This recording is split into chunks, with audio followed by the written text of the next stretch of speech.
Going for a little dip. This is the motto of marathon swimming legend Kevin Murphy, but it's tantamount to an astronaut who's preparing for a lunar mission actually saying that he's just going for a little flight. But as you say, my theme was I'm just going for a little dip. I was explaining that I sort of over the years I've had my problems. I've sort of in Loch Ness I went unconscious for 6 hours and went down in fact with hypothermia. But the people in the boat pulled me out, and I was saying that sort of is an indication that what I do is a team effort. And I was also, I think, if I remember, I also said that when I'm actually swimming, I hate it while I'm in there. I spend the entire time thinking, what the hell am I doing here, and when can I get out? What I enjoy doing, what I enjoy is finishing. Yeah. I enjoy the adrenaline rush of actually completing a swim and doing and overcoming all the odds. At the start of the swim, there's almost a fear factor of what, not fear of what is out there and what's underneath me and so on, but fear of what I'm going to be doing to myself. And part of the adrenaline rush of doing these things is actually overcoming all the odds, including one's own frailties.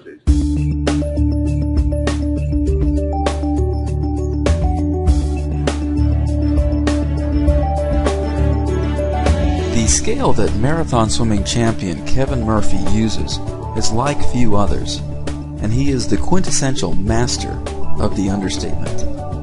But Open Water Source will not permit his achievements to be understated in this interview, because he is truly a master of marathon swimming. In fact, Kevin Murphy has subjected himself to swims so long and so cold that few can fathom his feats. 52 hours in the English Channel, 3 times across the North Irish Channel between Ireland and Scotland, 34 times between England and France, and 50 years of marathon swimming experience in multitudes of waterways around the world. Going for a little dip. It sounds so innocent and playful, doesn't it? But nothing that Kevin Murphy does is easy.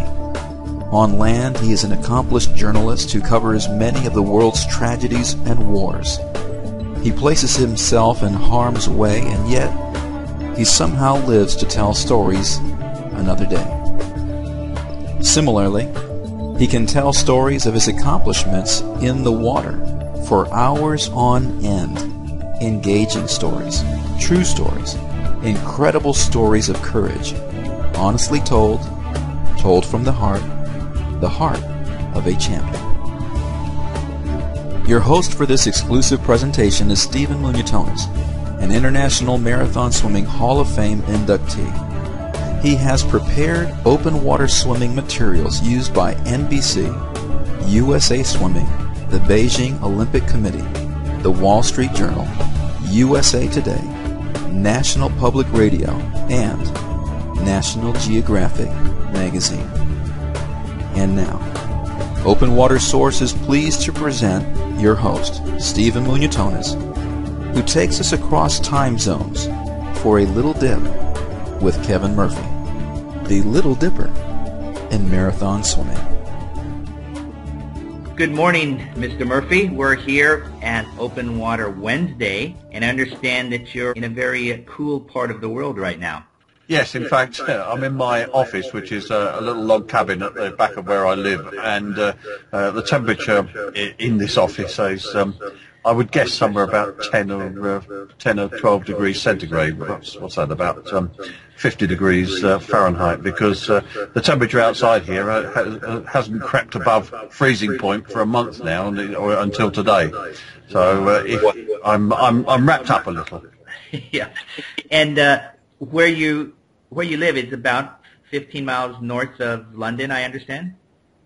Yes, I live in St Albans, a place called Bricket Wood, in just about 15 miles northwest of London. Actually, it's actually quite a famous place. It's the old Roman town of Verulamium, and it was in fact the Roman capital of Britannia.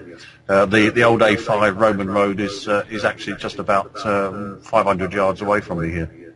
Wow, wow. And in that area, where do you normally swim and train for all your great marathon exploits? Well, I've got a little local swimming pool, which is only actually about 200 or 300 yards away from me, but that's only about 20 yards long. So on a daily basis, I might do 2 or 3 miles in that. But really, most of my training is done during the winter in indoor swimming pools or in the Serpentine Lake, which is about 20 miles away from here in central London, or down in Dover, and Dover being about a 2-hour drive from here. Okay. And how often do you get in the water now? That because you've recovered from a heart attack about a year ago, correct? Yes, but that's to be honest, that's the least of my problems just at the moment. I get in the water. Normally I would be getting in the water sort of this time of year, 3-4 times a week, and I would tend to be training with the masters. There's a masters session about half an hour's drive away, and I would go, as I say, about 3 or 4 times a week. And it's quite a good master session. There's people there who hold world records and all sorts of things. But I have a problem at the moment, in as much as some people may know that about 6 years ago I had surgery on both shoulders reconstructed because the damage I'd done through too much swimming. And in one of my shoulders they had to put an implant. That's my left shoulder, and unfortunately last year there was the occasion when I was out in support of another swimmer in mid-channel, and when after going in with that other swimmer for an hour, and it came to me getting back out on the boat, and they tried to pull me aboard the boat, and it ripped the implant apart. Unfortunately, so I've actually got to have more surgery in March to repair the repair, as it were. So just at the moment, my instruction is to swim, but not swim hard, because otherwise it would be doing me more damage than I've already done. Wow, wow, and well, you're a tough man, and you've overcome lots of adversity in the water before, so I don't see any problem you getting over this one. And I don't either, because my saying is that I'm just going for a little dip. I have lots more little dips to do, and I was determined to get over it last time I had the surgery on my shoulders. And in fact, my fastest England-France swim was 18 months after the previous operation, the previous surgery. So I'm looking to do the same thing again. Wow. You did mention that, going for a little dip, and that's a great saying of yours, and I had the great pleasure of listening to your International Swimming Hall of Fame induction speech, and that seemed to be the theme of your speech. Can you explain that to our audience? Yes, in fact, it was quite strange, that speech, because it was very well received, but it was actually. I didn't know I was going to be making a speech until a few minutes before I did so, and the notes for it were sort of jotted down on a few scraps of paper torn from a notebook. So I think what happened was it was very spontaneous, and it was very much from the heart, and that's why it was so well received. But as you say, my theme was, I'm just going for a little dip. I was explaining that I sort of over the years I've had my problems. I've sort of in Loch Ness I went unconscious for 6 hours and went down in fact with hypothermia. But the people in the boat pulled me out, and I was saying that sort of is an indication that what I do is a team effort. And I was also, I think, if I remember, I also said that when I'm actually swimming, I hate it while I'm in there. I spend the entire time thinking, what the hell am I doing here, and when can I get out? What I enjoy doing, what I enjoy is finishing. Yeah. I enjoy the adrenaline rush of actually completing a swim and doing and overcoming all the odds. At the start of the swim, there's almost a fear factor. Of what, not fear of what is out there and what's underneath me and so on, but fear of what I'm going to be doing to myself. And part of the adrenaline rush of doing these things is actually overcoming all the odds, including one's own frailties. Wow. And overcoming all the odds, you've had many of them over the years, but if you had to choose 3 or 4 favorite swims, what would those be? The swim that I will always remember is the one where I tried the first one where I tried the 3-way channel, and I swam for 52 hours non-stop, and I got 2.5 ways, and they leaned over from the side of the boat and said, look, if you don't come out now, you never will come out, because it's got so rough that you've been in there so long. The weather's turned really bad. I think it was about 4-6 or something. But if I'd known then what I know now, I wouldn't have got out, to be honest, because I tried for years and years and years after that. I kept on doing 1s and 2s, but never 3, and that's in fact actually how I managed, by accident almost, get to 34 channel crossings. Wow. So 52 hours, you're in there over 2 days swimming, which means that you probably were up at least 3 days. Just a practical matter of sleep. Was that a factor in that swim? Yes, absolutely. One of my slight advantages is that I can do without sleep. I also am one of those people that can sort of catnap, as it were. And there were occasions when I think I'm not sure whether I was semi-conscious or whether I was asleep and still swimming. But certainly from the boat they were complaining that I wasn't keeping on course and were throwing things at me to wake me up. And then the other practical human need is food. So in 52 hours, what are you eating? Well, bearing in mind this was back in the 70s, and we didn't have the high carbohydrate food that we have now, and I was eating all things that would horrify people now. It was anything from a cheese sandwich and a cup of coffee in mid-channel, to a sort of a cupful of rice pudding, to a jam donut. There was.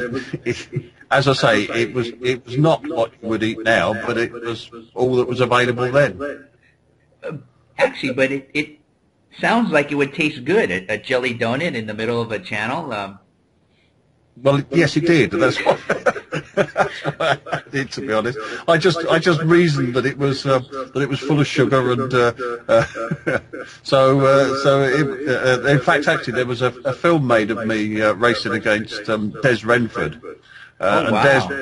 And in the channel, and there was a series of races actually against Des, and he was having things like bananas and bananas mashed up in orange juice and all the rest of which was a little bit more scientific than me. And then they came to me, and somebody threw a jam donut to me. And then, what are some other favorite swims that you've done through the years? Around the Isle of Wight. That's a long one. That was around the Isle of Wight is 56 miles. Oh gosh. But that was one of my more successful ones. I did that in 27 hours, in fact. Okay. But it's quite tidal, but you have to. It's a bit like around Manhattan. You have to get to the right place at the right time, and if you don't get to the right place at the right time, you never will get there. So other swims. Actually, I suppose the other one that was overwhelmingly one that sort of I will remember is the North Channel of the Irish Sea, because the huge amount of mythology about that swim. I was invited to go over and do it after my first 2-way channel. I'm getting a lot of feedback actually. Am I coming through okay? Yes, you're fine. I was invited to go over and do it after my first two-way channel swim, English channel swim. At that stage, it was in Irish mythology. It was known as the killer swim because Tom Blower was the first person to do it. He died about a couple of years later, just dropped dead. Then there was Jason Zaganos who died in it. There were a whole load of swimmers in the 50s who kept on trying and never did it. And then they came to me in 1970 and said, would I ever go at it? And I did. And in fact, I set the record at that stage, which was 11 hours and 20 minutes.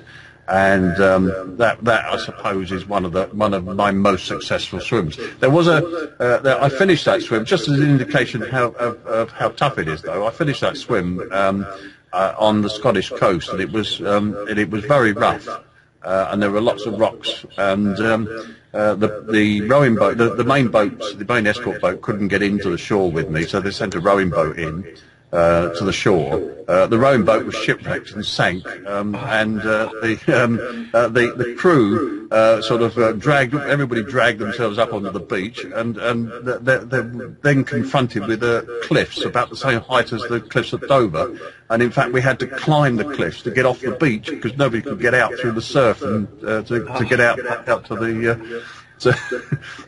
So I ended up swimming the North Channel, then doing a mountain climb up the cliffs. Oh my gosh! But you did that more than once, correct? I kept trying. I didn't keep trying. I tried a couple of more occasions to do a two-way North Channel, and in fact, it was something that Alison Streeter tried to do as well. We came to the conclusion that it is impossible to do it because there are so many jellyfish in there that it affects you physically. It affects the breathing, in fact, and in fact, I've ended up doing the North Channel 3 times, and on all three of occasions, I've had to be sedated afterwards until the effects of the jellyfish wore off. Wow. It's all right. It's not too bad when you're in there. Because it's so cold that it anesthetizes it, to be honest. But as soon as you get out, you can't. It's a bit like an asthmatic attack. Yeah. Wow. And you've swum all over the world, and I've heard you describe that channel as the most difficult swim. Yes. Yeah. Can you explain why? Obviously, you've started to explain with the mountain climb and the jellyfish, but. Well, if I tell you that when that first one that I did, when it was 11 hours and 21 minutes, when I set off from Ireland, it was 49 degrees Fahrenheit. Oh. At its warmest, approaching the Scottish coast, it was 56 degrees Fahrenheit. It's a channel where. It's famous because a ferry once went down because the waves stove in the front of the ferry. Wow. It was so rough. There was quite a loss of life because the waves were such that they stove in the front of a ferry. The tides are really, really strong because they come from the Atlantic. Round the top of Ireland, and then they're squeezed into this sort of 20-mile channel down before they sort of go round Ireland and back out again at the bottom, and so they're really strong. And there is at one point some islands, and the tides, for some odd reason which I've never quite discovered, run for 9 hours one way and 3 hours the other. Okay. So there are. It is full of difficulties. Overwhelmingly, though, I think it's the temperature and the jellyfish. Wow. So you have the North Channel, you have the Island of Wight, you have your triple three-way attempt at the English Channel. Are there one or two other swims that stick out? Lake Balaton in Hungary, 48 miles long. That's the longest lake in Europe. So it's one that I'm not, that people don't generally know about, actually. I did that in the early 70s as well. My favourite one is, from the point of view of the photographs that came out of it, was the length of the tidal River Thames. From Richmond to Gravesend, and there's pictures of me swimming past Big Ben and under the Tower of London and so on. So I love that one. The Bristol Channel, the Wash. The Wash is another one where I went down unconscious in. A friend of mine, it was quite cold, and a friend of mine who was lifesaver on the boat came in to get me out, and I was unconscious and programmed to continue, and I actually punched him and gave him a black eye. Well, as far as I was concerned, I didn't know what I was doing, and something got in my way, so I tried to remove it from the way. Wow. Out of curiosity, have you ever faced a shark or seen one? No. I've swum in, obviously, in Catalina, and I've swum in Santa Barbara, and allegedly there are things there, but nothing ever bothers a swimmer. As with a lot of other swimmers there, I've been in the situation where in the middle of the night, and pitch black, and the dolphins come along, and you're never quite sure what it is when something brushes against you and surfaces alongside you. In South Africa, I tried to swim across False Bay, and there were great whites around, and they had spotter boats out, but I think the nearest one came to me was about a mile, so they were all right. That was all okay, except that it then got dark, and they wouldn't let me finish the swim because they decided that it was a bit dodgy to swim there in the dark. On that swim, actually, there was one occasion. At one point, I was quite happily sort of stroking across, and I looked down, and suddenly there were two eyes looking up at me. And it was a great big bull seal had decided that it wanted to investigate me, and it swam directly underneath me. Just below my fingertips, looking up at me while I looked down at it. Neither was quite sure what to make of the other. Wow. Well, you do know that now that you demonstrated your punching ability, that sharks should not be an issue. Yeah. The other thing was that in Australia, I did do a race against Des Renford in a shark cage. Can you explain that one? That was the length of Sydney Harbour, and some people may know that sharks breed on one arm of Sydney Harbour. Having said that, there's people there are very blasé about them, and there are swims there without shark cages, but they decided that he and I should be swimming in shark cages. To be honest, I don't think that they were only wire mesh, and it probably frightened the shark more than it did keep the shark out. Yeah. And when you started off on your career, did you have intentions of traveling the world and doing all these amazing swims? No, I started. My swims started because I was the little tubby kid who always came second and third in the local galas with the local swimming club, and somewhere about the age of 11 or 12, I discovered that I could swim further, but not necessarily faster than all the other little kids. And my first swim was in about 1960. In fact, was a half mile in a river in Bedford. Not all that far from where I live actually now, and that was about, as I say, about 1960. And then in 1963, I did a 3-mile race with the British Long Distance Swimming Association, their junior championships. I came second in this national event, and I won it in the following year.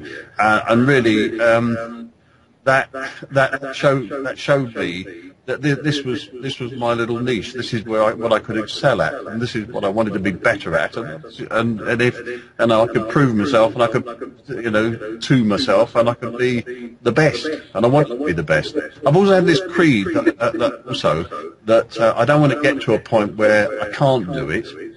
And I may, in fact, be getting to that point now, I don't know. But I don't want to get to a point where I can't do it, and I look back and say, I never tried. I have this that I you know, I will try. The other thing that most people, a lot of people in swimming don't know about is that I've had a sort of parallel career which was equally adventurous as a journalist. In as much as and I was quite successful and have been quite successful as a journalist and been shortlisted twice as Broadcaster of the Year. And I've been to most of I've had a ringside seat, shall we say, most of the major stories of the last 30 years, including Lockerbie, Pan Am plane coming down. I was in New York, obviously, after 9/11. I was in Iraq, I was in Bosnia, I was in Kosovo. In fact, I was in Iraq back a couple of years ago again, with my flak jacket and the helmet and all the rest of it on. Wow. Wow. And what exactly do you cover for those of us that don't read the British publication? Well, what I've been for the last 30 years, actually, radio presenter.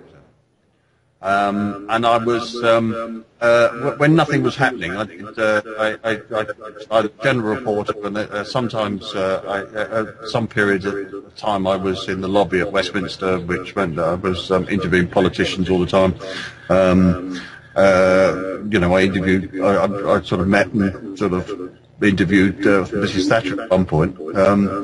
And then I was doing the last few years when the financial crisis broke. I was doing money, but then as soon as anything happened, you know, whether it be bombs in London or bombs in Northern Ireland or bombs elsewhere, I went to. I was in Pakistan when a plane was hijacked and stormed once. I went to Honduras for Hurricane Mitch. I was, in fact, I hitched a ride on a Red Cross plane on the supplies and sort of hunkered down in the hold of a plane to get there. And then for 9/11, I was there was a group of journalists who flew in. We were the only plane in the air in the northern hemisphere, and they flew us to Montreal, and we had to drive to New York in the immediate aftermath of 9/11. Wow. So basically, danger, risk are your middle names, whether it's sinking in the middle of a channel or going where the bombs are. I've enjoyed the adrenaline rush. I don't know. I've never taken undue risks, but I enjoy the adrenaline rush. And that, to a certain extent, was my undoing, because the heart attack was put down to excess adrenaline creating cholesterol, and that caused the heart attack. But having said that, I don't regret a minute of it. Yeah, yeah. Now, when you, whether you're heading to a war zone or heading to a channel that's never been crossed before, or doing something that someone has never accomplished before, what kind of precautions or planning do you personally do to assure your safety, or at least minimize risks? I rely on the local knowledge, overwhelmingly the local. Sometimes, as I say, I find that, as in your part of the world, you get very blasé about what's out there in the Pacific. But I just have to be blasé as well.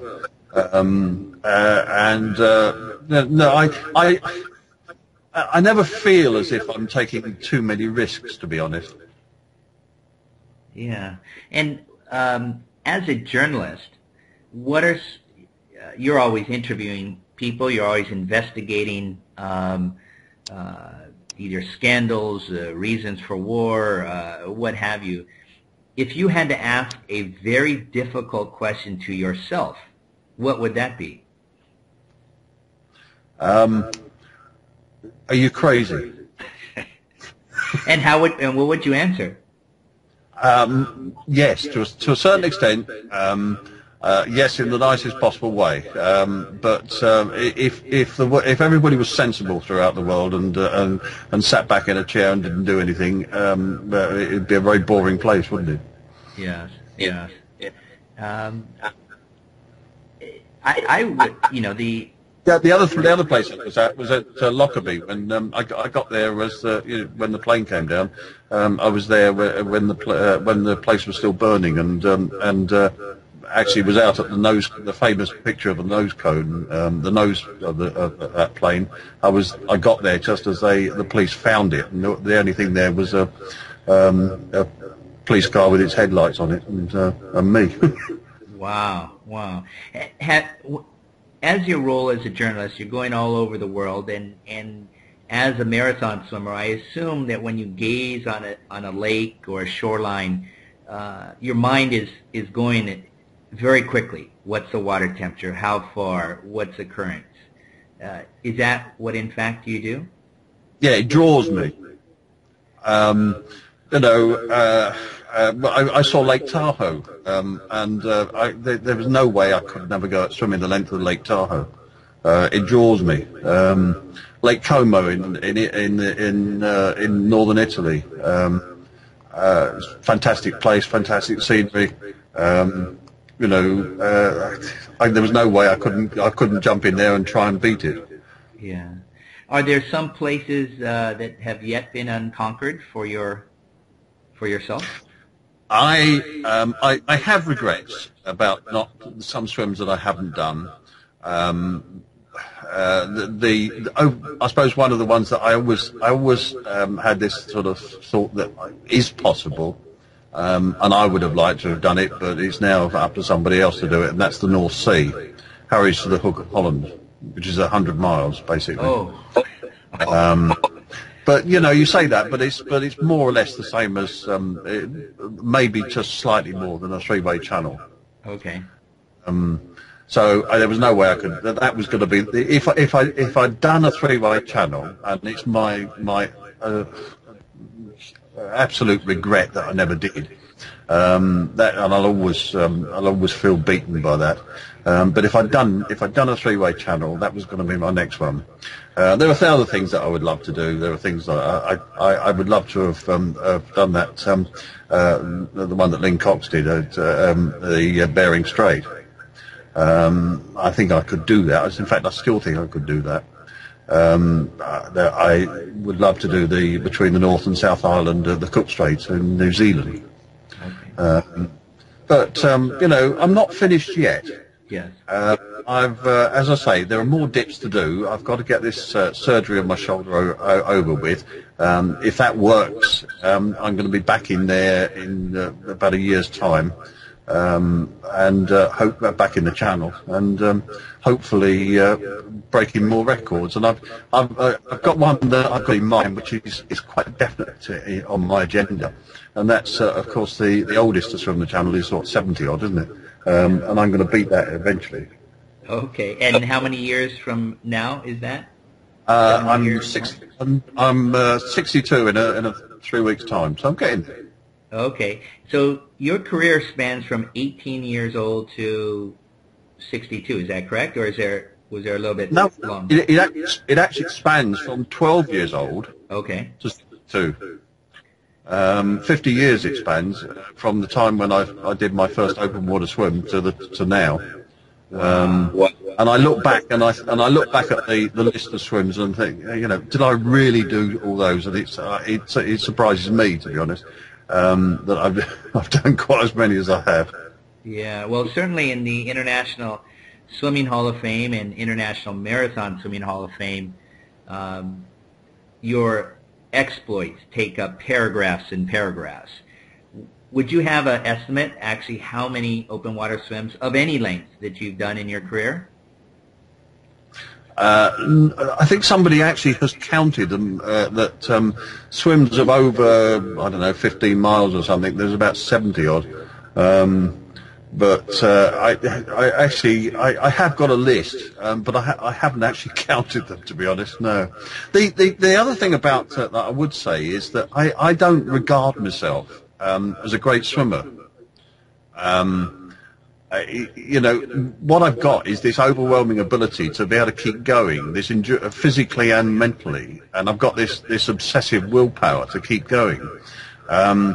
But as a swimmer, there are a lot of people who are much better than me, and there are a lot of swimmers who are a lot fitter than me. But the point about what we do is that I always say that 50% of it is willpower, 25% swimming ability, 25% fitness. And the only thing about it is that the fitter you are and the better swimmer you are, the less it hurts psychologically. Yeah. And psychologically, your ability to continue going on and on and on, what do you think about when you're in there? A new article you were going to write, or? Yeah, when often I'm thinking to myself, somebody's going to ask me this question, and I've got to come up with an answer. And the overwhelmingly, the answer is, what the hell am I doing here, and when can I get out? And how long's the finish going to be? And you know, yes, I do think about, as you know, obviously I think about what happened last week, what happened last year, what's going to happen in the future, stories I should have written, stories I would like to write, the way I could have done things better, and so on. But the recurring theme, the one I always come back to, is what a silly what a silly bloke I was to get myself into this. Yeah. During a swim, other than the 52-hour three-way attempt, have people leaned over the side of the boat, and said, "Kevin, time to get out," or "What are you doing in there?" or "Do you have second thoughts?" Yes, that's happened a number of times, actually, to be honest. One of my one of the channel swims that I was most angry about was when one of the pilots leaned over the side of the boat with his map and said, his chart, and said, sort of banged the side of the chart on the boat side of the boat and said, "Look, you're in a position, you're in this position, you can't do it, you better get out." And I never quite believed him. I still don't believe him. But I did get out. It's very difficult when you've been in there sort of 9 or 10 hours, and somebody leans over and says, you're not doing well. You're not you're not in a good position. You better come out. The current thinking is you never ever say those sort of things. Yeah, yeah. And on your team, obviously you've swum all over the world, over 70 swims over 15 miles. Do you have a select crew that goes with you, or do you have a different pilot each time? Do you have someone that's at your side at these places, or do you depend on the locals? Often I depend on the locals. Unfortunately, over the years, I've worn them out. People who come with me on a regular basis, I've worn out, and some of them have died. In fact, a lot of them have died off. My original team that I did the North Channel with, and the two-way channel back in the 1970s. There's very I can't think of any of them that are still alive, actually. The one constant one, of course, is my wife has been with me for a lot of the time. She was with me for a lot of the time in the early 70s, or the mid 70s, I should say. There was a period during in the 80s when she wasn't, because of I had kids growing up. But in fact, she's come back and has gone to the dark side herself, and has from Lake Zurich herself now. Oh, good, good. And is there when you swim, and I'm very unfortunate, I've actually never seen videos of you swim. Do you breathe to the right? Do you breathe to the left? Do you feed every half an hour, hour? What is your basic strategy to get from one side to the other? It's changed over the years. For the first 30 years, I breathed only to the right, and then I went to bilateral in the sort of mid-90s, I think it was, as much as anything else, because I was having problems with my shoulders. And I tried bilateral, and I found I was actually much faster going swimming bilateral. After 30 years, I discovered I could go faster by swimming bilateral, and I've used that ever since. and of course it helps when you're in rough water to be one side of the boat or the other, or if the wind is blowing the diesel fumes from the boat onto me, then I can go around the other side of the boat and escape from those diesel fumes. One of my biggest problems over the years actually has been sickness. And I've never really got on with diesel fumes from boats, and they tend to make me heave, and that's been actually a recurring problem over the years. And what about swimming at night? You have obviously you've done that many times, swimming through the evening. Do you have any secrets that you can share with the community? I never really had a problem about swimming at night. But having said that, of course, for a good 2/3 of my sort of swimming career, the first 2/3 of it, we didn't have lights on us.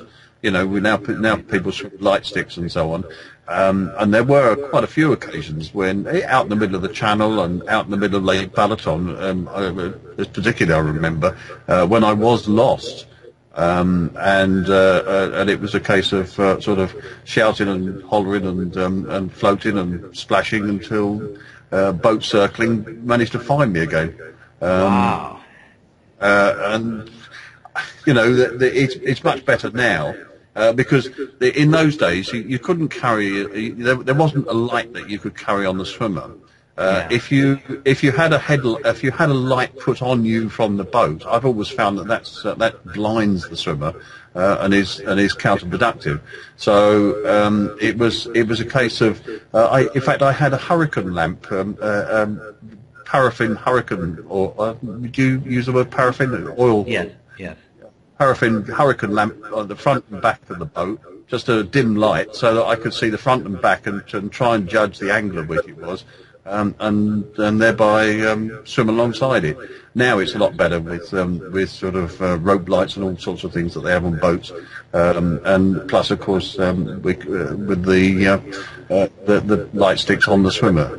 But I've never really had a problem. It doesn't frighten me swimming in the dark. And I find it apart from the fact that it's a bit tiring in as much as you've got to keep your eyes open more. I tend to swim quite a lot with my eyes closed. But in the dark, you've got to keep them open because otherwise you sort of suddenly find that you've drifted away from the boat. Yeah. And talking about technology and lights, over the last 50 years of your career, what have been some of the major technological advances that contemporary swimmers can take advantage of that you back in the 1960s and 70s and 80s never even imagined? Well, when my early channel swims, they navigated in the old-fashioned way. If it was foggy, they never actually quite knew exactly where they were going to land. We were going to land until we actually hit something. But they were very good navigators, and and you know, there was no GPS. You didn't know exactly where you were, but they got us there. There was no sort of. In fact, most of the boats in the early days didn't have radar. They had radar reflectors, so that the big ships coming down could see them. And they carried at the masthead the sort of metal balls and things that trawlers use. Which was the only problem with that is that. There were occasions when these big metal things actually fell off the mast, and there was one occasion when one landed about 3 inches from my father, and then he brained him mid-channel. You know, there were times when actually the last two-way channel swim I ever did in the late 80s. The boat was rolling so much that I was at the masthead at one point and at the looking up at the bottom of it at another point, you know, and it rolled over and there were people on the deck. The only way they could hold on was by laying across the deck, and I could see the full length of them because it rolled so much, you know. The weather forecasting wasn't quite as good in the old days, as it were. So now you've got GPS, you've got radar, you've got much better weather forecasting, it makes it easier, but it doesn't make it easy. You know, don't get me wrong. It's just as difficult to swim the channel as it ever was. Yeah, yeah. And when you were starting off in the channel, there weren't a lot of people doing what you did, and now, you know, you go down to Dover, and it's a full house. Is that satisfying to you that you've seen so many people follow in your footsteps? It is, and it's nice to see, and it is slightly amusing from my point of view, because I spent 30 years as the mad eccentric out in the wilderness, and everybody in swimming would regard things like channel swimming or swimming, you know, Catalina or wherever, as absolutely what a daft thing to do. You know, why get out the warm waters of the pool? And then all of a sudden, over the last 10 years, it's suddenly cool to swim the channel, or it's cool to swim in open water. You know, the current fascination with the environment, people going out into the great outdoors, and then some of those people who go out into the great outdoors jump into the water instead. And you've got triathlons feeding people in. You know, they get fed up with triathlons and think, wonder whether I can do this. In Britain here, we have a thing called Swim Trek, which takes people on holiday, swimming holidays, and that's feeding people in. And whereas in the old days, as it were, you might get a dozen people swimming across the channel, there was an occasion, I think this past year, when in Dover Harbour there were 119 people actually training to swim the channel. Wow! It's sort of, you need lane ropes. Wow! And you know, I delight in it. But I also find it amusing that suddenly, from being the mad eccentric, I'm the thing that people want to emulate, which are very strange, to be honest. So you're now the senior statesman of all the crazy adventures. Yeah. So there are some others like me still left as well. You know. Yeah. And obviously, you write well, and you've got an amazing amount of stories and very unique experiences to tell. When are you going to come out with a book? You'd be amazed how many people say this to me, and I've got just alongside where I sit here, I've got files and files and files. Everything's filed into a year. And I will do a book. To be honest, I've never had the time and energy you know, because I've done so much swimming and because I've done so much work. I've never had the time and energy to put into thinking about doing other things. But it is coming to that stage when I'm going to be slowing down on the work, or I am slowing down on the work, and I'm perhaps slowing down. I've got certainly a forced slow down for the next year on the swimming. So a book will be there.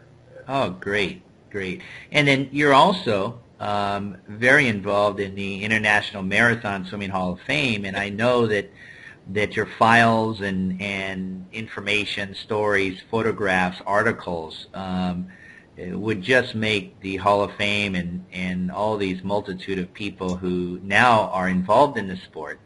Those are of significant historical relevance now. And ultimately, a lot will come to the Hall of Fame. Certainly, my wife is constantly on about the amount of stuff I've got here. And she would love to get rid of it, to be honest. So again, I wouldn't hold your breath. I think you might well be landing with it. And then what about all your, do you still have your old goggles and swimsuits and other kind of knickknacks from your previous swims? Well, yes, I do come across them sometimes, but unfortunately, after 50 years, a lot of them have actually the rubber has perished rather a lot. So they've become unrecognisable, to be honest. I used to use Cressy's. What are those? Yeah, Cressy's they're big rubber goggles. We didn't have them. You know, they came along about halfway through my swimming career. The little eyeglass goggles. We used to use big rubber ones. You know, you see them in the photographs back in the 50s. Yeah. I started off actually because it dates back to the Billy Butlin races in the 1950s. Okay.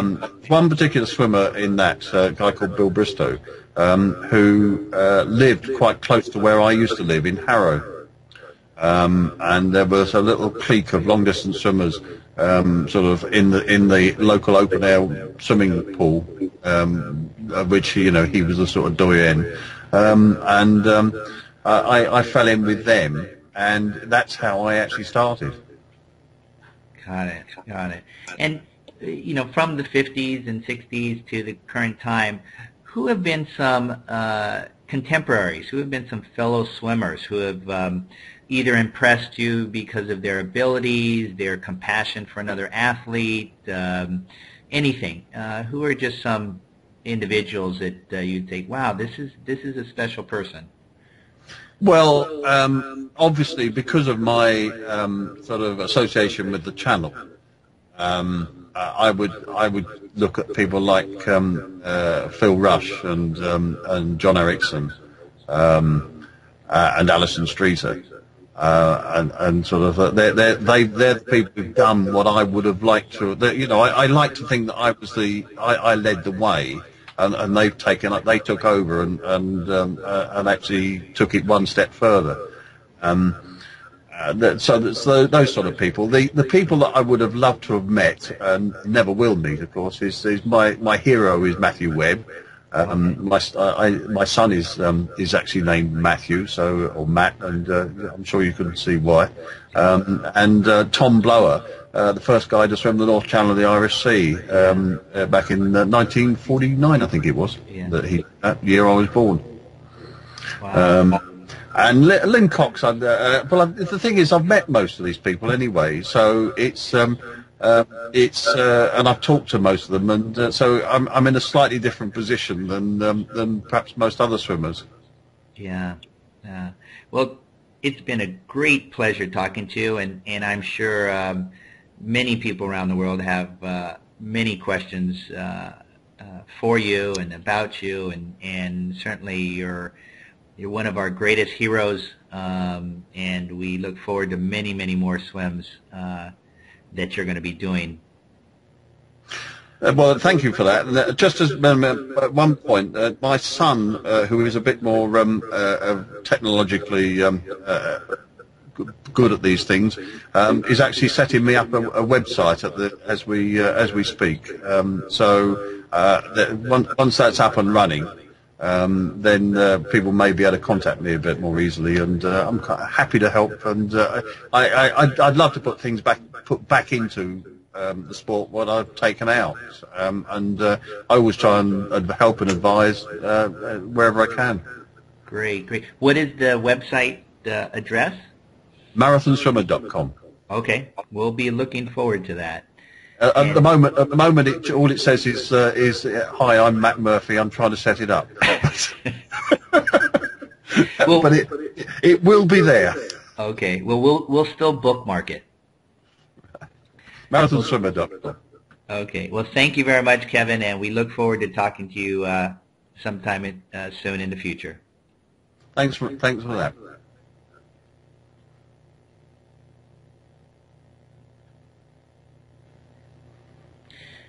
So, Kevin, the other thing that I was, I'm very impressed about our global community is the fact that the internet has allowed us to share so much more information. Yes. The chat site, the Google chat site, the Channel Swimmers chat site, I think has actually been Another factor in this huge expansion of open water swimming, not just the Channel, but Catalina and Santa Barbara and around Manhattan, and the other one, of course, I did was the Chicago shoreline, and I'm hopefully other people will follow. In fact, some have already done that. But I'd love to see more people do that. But the fact that we hear about these swims and we can swap information and enthuse each other on that chat site, I think has added greatly to the enthusiasm and the popularity of what we do.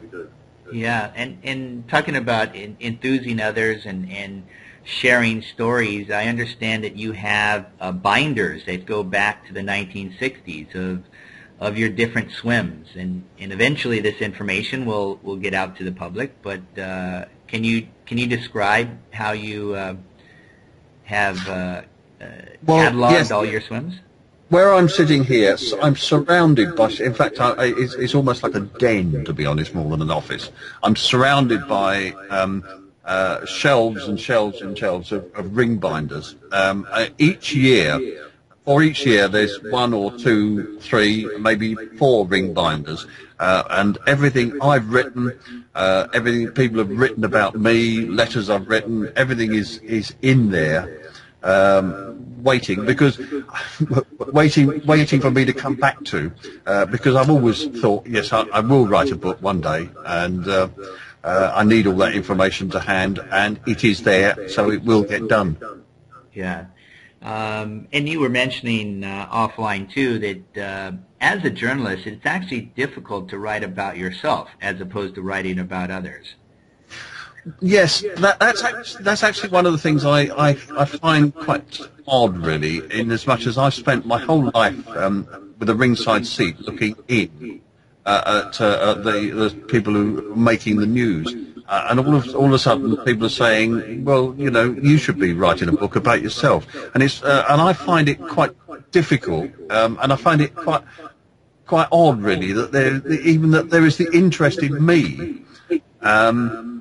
Because I spent my entire life trying to sort of look at other interesting people and report on what their doings, and all of a sudden people are saying, "Hey, it's you that's interesting." I find that it's quite strange. It's quite odd.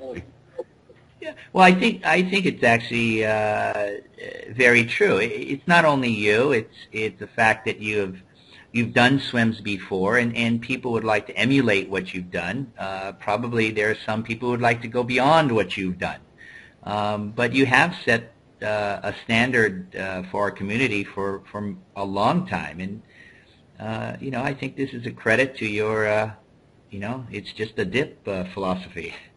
Yeah, well, actually, funny enough, you hit upon something there that I often thought that I would love to leave behind a sort of a legacy that I've moved the goalpost just a little bit further, and then other people take that up and go a bit further still, because I've always thought that if you set a record, there's no point in setting the record if nobody else wants to take it on and beat it. So I would love to feel that I've sort of made a difference and just moved it on just another step for others to take up. Well, that you certainly have, especially in the years that you were doing it when you were out there by yourself or just with a few other hardy souls, and now you've got, as you mentioned, on one day in Dover Harbor there was almost 120 people lined up ready to go do a channel that years before there was only a handful. Yeah. Well, in fact, I never used to train with the others in Dover Harbor because I used to look across and there was about 6 people on the beach. And I would because of my work schedule, I would tend to be working very late on a Saturday night quite often and into the early hours of Sunday morning. So I would tend to get there much later than the other people. And in fact, there was only about 6 people there. You know, it didn't really make a lot of difference. Now, all of a sudden, it's become a social event as well, you know, and everybody enthuses each other and pushes each other, and I think that's actually why there's so much success these days, because you know, you're not just on your own. You've got other people encouraging you. Yeah. And do you see any difference between male swimmers and female swimmers in the marathon world? Yeah, I'm often jealous of the female swimmers who seem to float a lot better and skip across the top of the waves, whereas the likes of me, like a brick going through the waves. I'm thinking there of Alison Streeter, and I've seen her swim, and she sort of skips across the top, and then I get in, and I'm sort of going through like a sort of a bulldozer through the water. You know, marathon swimming is one of those things where women can excel just as much as men. Yeah. Do you believe there's any psychological advantages to men versus women, or the other way around? Well, I know women will always say that they're more used to pain, and that they can and therefore they can stand it a lot better. But I don't think so. No. You know, psychologically, I think we all struggle. I'm often amused by people who say how much they enjoyed their swims. I never have. I wish I could. I wish I could go in the swim and say I come out the other side and say I enjoyed that. I come out of it saying I hated that, but I got there. Yeah, yeah. And then at what point do you actually truly grasp the joy of the swim? Is that when you know that you're, let's say, a few kilometers off the shore, when you actually see the sea bottom coming up in the shallows, or when you actually touch the ground and have 2 feet on terra firma? When I touch the ground. Okay. And I know I've done it, and I know it's over, and I can celebrate. And there's actually quite a brief moment of celebration, because I then immediately think, what's next? Yeah. There's a strange sort of when you finish a swim, there's a strange sort of scenario when you touch the ground and you think, oh, wonderful, and then you think, oh, never again, and then by the time you've reached the actual dry land, you think, oh, I wonder what's next. So this all happens in a matter of seconds, I assume. It happens in a matter of 2 or 3 minutes, actually. 2 or 3 minutes. Sometimes takes me a couple of minutes to sort of lumber out of the water. Yeah. And then when you lumber out of the water, and you've now gone from this state of you're at the state of euphoria to the state of curiosity as to what is next. At what point do you tell yourself, I'm really hungry, I need to sit down and have a good meal?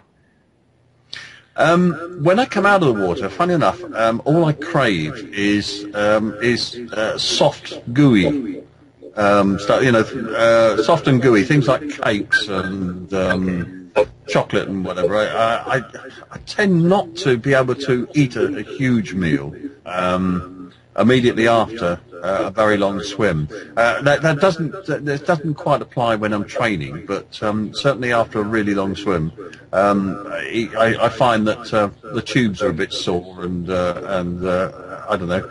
I just crave something soft and gooey and tasty, basically. Yeah.